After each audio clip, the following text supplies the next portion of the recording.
cinematography on YouTube tends to be about the fancy stuff. The crazy dolly moves, the VFX, the amazing camera builds. But some of the most memorable moments in cinema are just two people sitting and talking. Today we're going to look at one of the most memorable scenes, the Robin Williams speech in Good Will Hunting.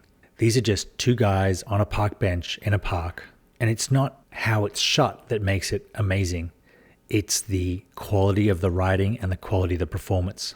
But the performance is supported and enhanced by masterfully subtle cinematography that serves the story and doesn't distract from what the actors are doing. And that's what I want to look at today. I set out to replicate the lighting and the camera movement in this clip.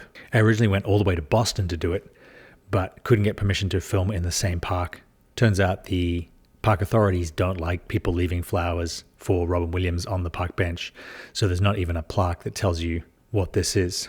Luckily, we have really good BTS of the setup. What they did was wait until the sun was behind these buildings, so they didn't have any direct sunlight, and then they created direct sunlight from the front with a massive 20 by 20 and some kind of light source punching through.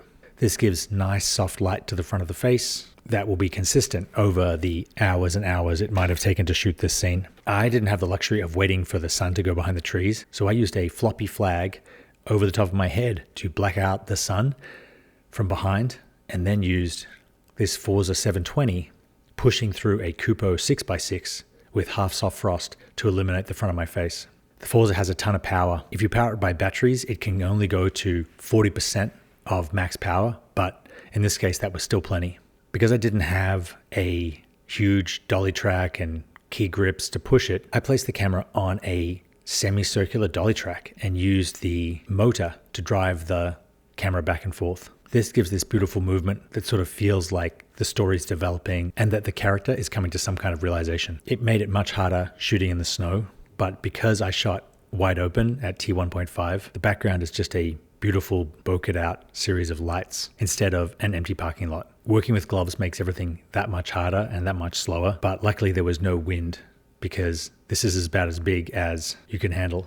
I was very pleasantly surprised how my version of this turned out, especially with a little color grading and enhancing the front of the face in post. I actually really like this and plan to use it in an upcoming project because it's just a simple, no fuss way of getting a great single or two shot, and apart from wind, can be done in almost any weather conditions or time of day.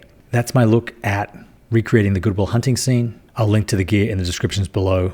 Thank you very much for watching, and I will see you next time.